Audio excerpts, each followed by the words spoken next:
देश में अब तक 181 करोड़ 56 लाख से अधिक कोविड रोधी टीके लगाए गए। प्रदेश में कोरोना के 22 मरीज मिले।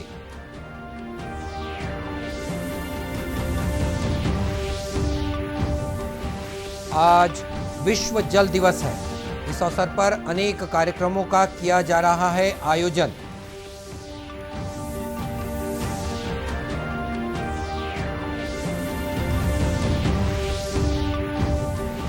खैरागढ़ उपचुनाव के लिए कांग्रेस पार्टी ने यशोदा वर्मा को अपना उम्मीदवार घोषित किया।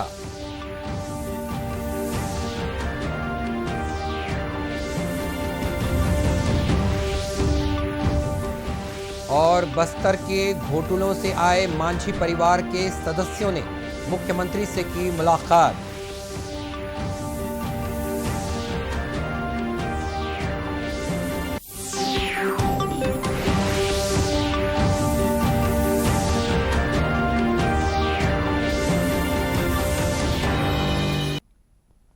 नमस्कार, आप देख रहे हैं दूरदर्शन समाचार। मैं हूं मनीष अहलुवालिया और अब समाचार विस्तार से।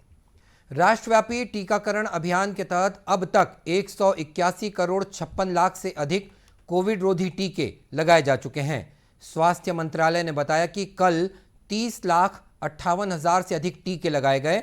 संक्रमण मुक्त होने की दर इस समय 98.74% है। कल 2,000 से अधिक लोग स्वस्थ हुए हैं। अब तक कुल 4,24,70,515 लोग कोरोना संक्रमण से उबर चुके हैं। कल 1,500 लोगों में संक्रमण की पहचान हुई है। इस समय देश में 23,913 लोगों का उपचार चल रहा है।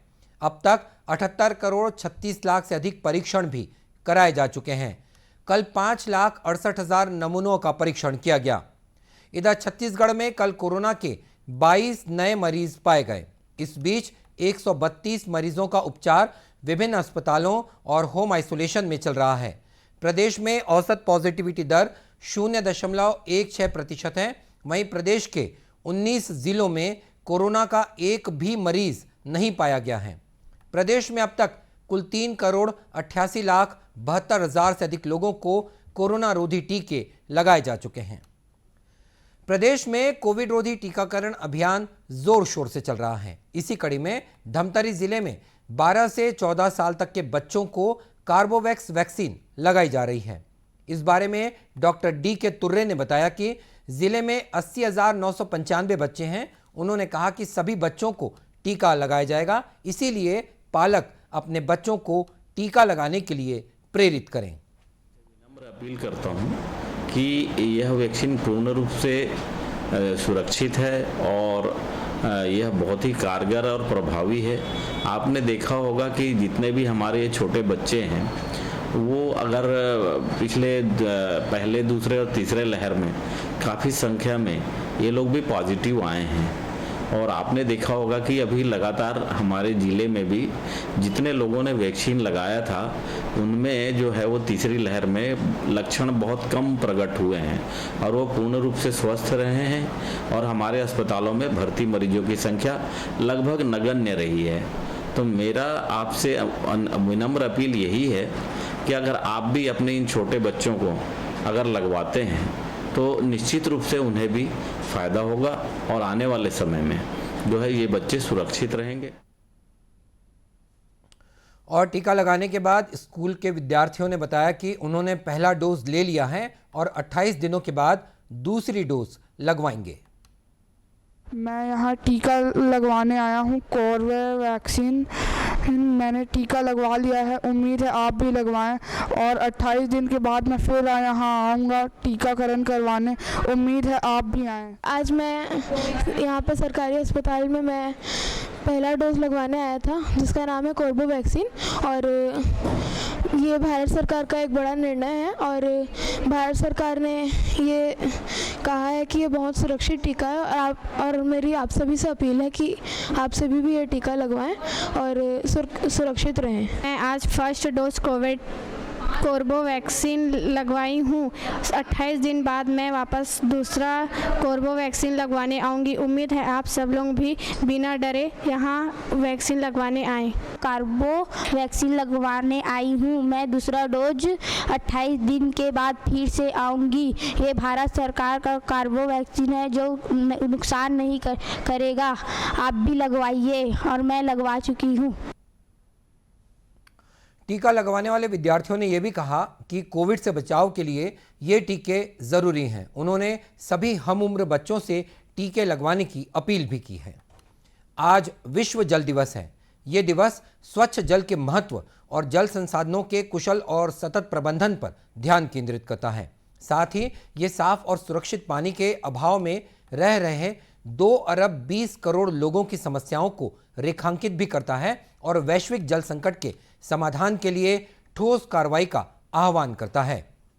विश्व जल दिवस का उद्देश्य विशेष रूप से सतत विकास लक्ष्य के तहत वर्ष 2030 तक सबके लिए पानी और स्वच्छता पर ध्यान केंद्रित करना है।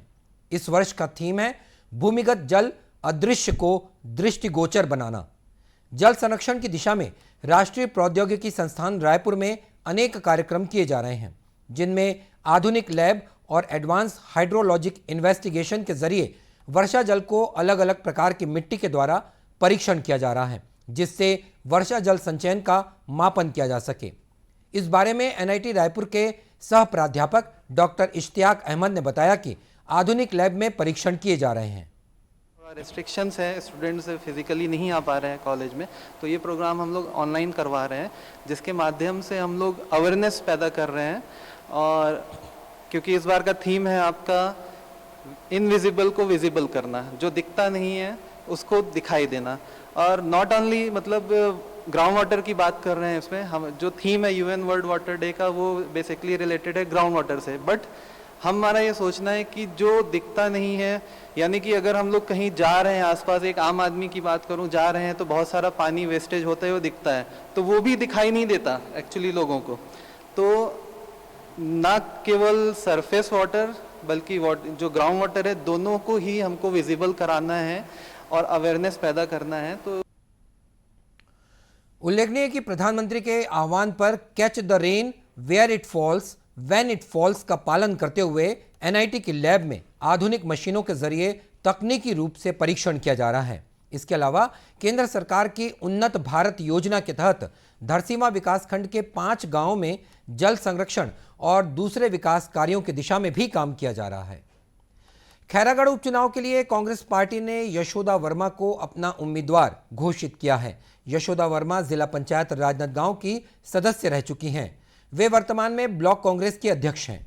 खैरागढ़ उपचुनाव को लेकर सभी पार्टियों ने अपनी तैयारियां तेज कर दी हैं। कल जनता कांग्रेस छत्तीसगढ़ ने भी बैठक कर संभावित प्रत्याशी को लेकर विचार विमर्श किया। हालांकि उन्होंने अपना प्रत्याशी अभी तक घोषित नहीं किया है। इधर भारतीय जनता पार्टी ने अपना प्रत्याशी घोषित नहीं किया है। गौरतलब है कि खैरागढ़ के विधायक देवव्रत सिंह के निधन के बाद ये सीट खाली है। श्री सिंह जनता कांग्रेस छत्तीसगढ़ से खैरागढ़ के विधायक थे। भारत निर्वाचन आयोग ने हाल ही में इस सीट पर चुनाव के लिए अधिसूचना जारी कर दी है। मुख्यमंत्री भूपेश बघेल से बस्तर के घोटुलों से आए मांझी परिवार के सदस्यों ने मुलाकात की। उन्होंने श्री बघेल को अंतागढ़ के अमाकड़ा में 8 अप्रैल को आयोजित होने वाले झलमल को लायोर गोटुल रच्चा उत्सव में शामिल होने के लिए आमंत्रित भी किया। इस दौरान श्री बघेल ने कहा कि छत्तीसगढ़ की पहचान बस्तर से, वहां की संस्कृति से है। बस्तर की हमेशा अलग पहचान रही है, चाहे घोटुल हो, देवगुड़ी, मुर्गा लड़ाई या दशहरा उत्सव। इन सभी ने बस्तर को देश विदेश में पहचान दिलाई है। श्री बघेल ने कहा कि बस्तर की बोलियां, संस्कृति और खानपान से उसकी एक अलग ही पहचान है। श्री बघेल ने कहा कि वे इस उत्सव में अवश्य शामिल होंगे। इस दौरान घोटुल के सदस्यों ने रैला नृत्य भी प्रस्तुत किया। टीबी रोग दिवस विश्व में 24 मार्च को घोषित किया गया है। इसे लेकर प्रदेश में भी लोगों को क्षय रोग के प्रति जागरूक करने अनेक कार्यक्रम चलाए जा रहे हैं। इसी कड़ी में दुर्ग जिले में भी जन जागरूकता रैली निकाली गई। जिला क्षय रोग कार्यालय से निकली इस रैली को शहर के विधायक अरुण वोरा ने हरी झंडी दिखाकर रवाना किया। रैली में स्वास्थ्य विभाग के कर्मियों के साथ ही महाविद्यालयों के छात्र छात्राओं ने भी भाग लिया। जिला क्षय रोग अधिकारी डॉक्टर अनिल कुमार शुक्ला ने बताया कि क्षय रोग एक संक्रामक रोग है और इसका समय पर उपचार नहीं होने से अन्य लोगों में भी ये बीमारी फैल सकती है, इसीलिए समय पर उपचार बेहद जरूरी है। टीबी जो है एक संक्रमित बीमारी है जो ड्रॉपलेट होने की वजह से फैलता है और कहीं न कहीं हमने ये देखा है कि जो पूरे विश्व का जो 1/4 जो बर्डन है टीबी से संक्रमित वो हमारे हिंदुस्तान पे है, इसलिए हम लोग इसको बहुत गंभीरता से ले रहे हैं। भारत सरकार ने इसको 2025 तक समाप्त करने की घोषणा किया, मुक्त करने किया और राज्य सरकार ने 2023 में किया, लेकिन हम उसके एवज में हर साल 24 मार्च को विश्व क्षय दिवस मनाते हैं। उसी के उपलक्ष्य में हमारा कार्यक्रम ये 7 दिन पहले से जन जागरूकता रथ हमने निकाला है और ये पूरे शहर में जाके घूम घूम के लोगों को जागरूक करेगा, क्योंकि टीबी एक ऐसी बीमारी है जिसको सही डायग्नोस, सही इलाज पाने के लिए कम से कम नहीं तो 40 से 45 दिन लग जाते हैं। इसलिए जितनी जल्द से जल्द हो, हमारी स्लम बस्ती है, जो वृद्धाश्रम है, जो पेंशन, वहाँ जा करके हम इसको एक्टिव केस करके और ढूंढ करके निकाल लें।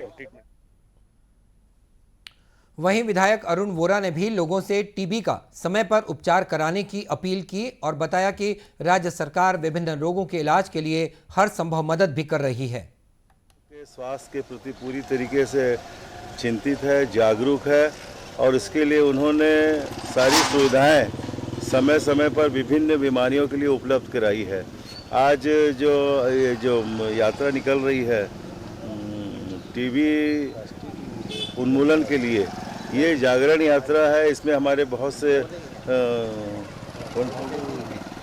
से बच्चों ने हिस्सा लिया है। वो पूरे शहर का भ्रमण करेंगे, टीबी की निःशुल्क जांच कराने के लिए संदेश देंगे, क्योंकि ये ऐसी बीमारी है इसका इलाज कराना समय पे बहुत ज़रूरी है।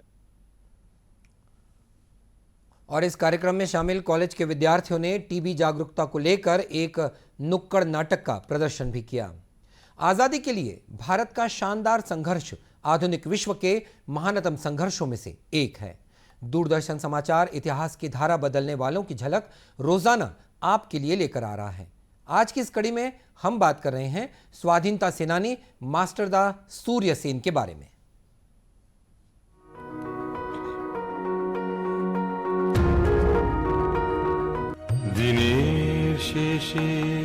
आज हम महान स्वाधीनता सेनानी मास्टरदा सूर्यसेन को भी याद कर रहे हैं। सूर्यसेन का जन्म 22 मार्च 1894 को बंगाल के चटगांव में हुआ था, जो अब बांग्लादेश में है। वे विशेष रूप से 1930 में चटगांव मालखाने पर छापेमारी का नेतृत्व करने के लिए जाने जाते हैं।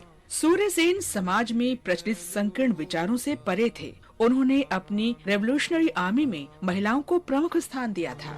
उन्होंने कहा था कि मुझे आश्चर्य है कि देश की स्वतंत्रता की लड़ाई के लिए पुरुषों और महिलाओं के बीच कोई भेदभाव क्यों होना चाहिए। अगर भाई अपनी मातृभूमि के लिए कुछ महसूस कर सकते हैं और उसके लिए संघर्ष कर सकते हैं, तो बहनें क्यों नहीं। मास्टरदा द्वारा बनाई गई इंडियन रिपब्लिकन आर्मी के घोषणा पत्र में अंग्रेजों और ब्रिटिश सरकार के दमन का विरोध करने का इरादा प्रकट किया गया था। अंग्रेजों ने असीमित समय के लिए भारतीयों को अपने नियंत्रण में रखने के लिए निष्ठुर नीति अपनाई थी और राष्ट्रवाद की छोटी से छोटी घटना या आंदोलन को बेरहमी से कुचल देते थे। घोषणा पत्र में ये भी कहा गया था कि भारत के स्वामित्व का अधिकार और भारत के लोगों के भविष्य का नियंत्रण केवल भारत के लोगों का ही होना चाहिए और विदेशी लोगों तथा सरकार द्वारा लंबे समय तक इस अधिकार को हड़पने का अर्थ ये नहीं है कि ये कभी हासिल नहीं किया जा सकता।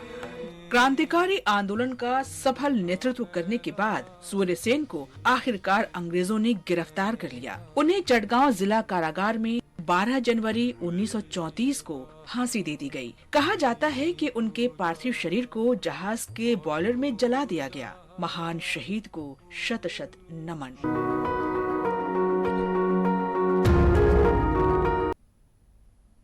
और दूरदर्शन केंद्र रायपुर से प्रसारित होने वाले प्रादेशिक समाचार को आप YouTube पर भी देख सकते हैं। हमारे YouTube channel Chhattisgarh DD news पर प्रादेशिक समाचार उपलब्ध रहेंगे। YouTube चैनल का लिंक और QR कोड आप स्क्रीन पर देख सकते हैं। अपने एंड्रॉयड फ़ोन से QR कोड स्कैन कर आप छत्तीसगढ़ डीडी न्यूज़ लिंक पर जा सकते हैं। इसके अलावा छत्तीसगढ़ डीडी न्यूज़ फेसबुक और ट्विटर पर भी उपलब्ध है। और इसी के साथ ये समाचार बुलेटिन समाप्त हुआ। नमस्कार।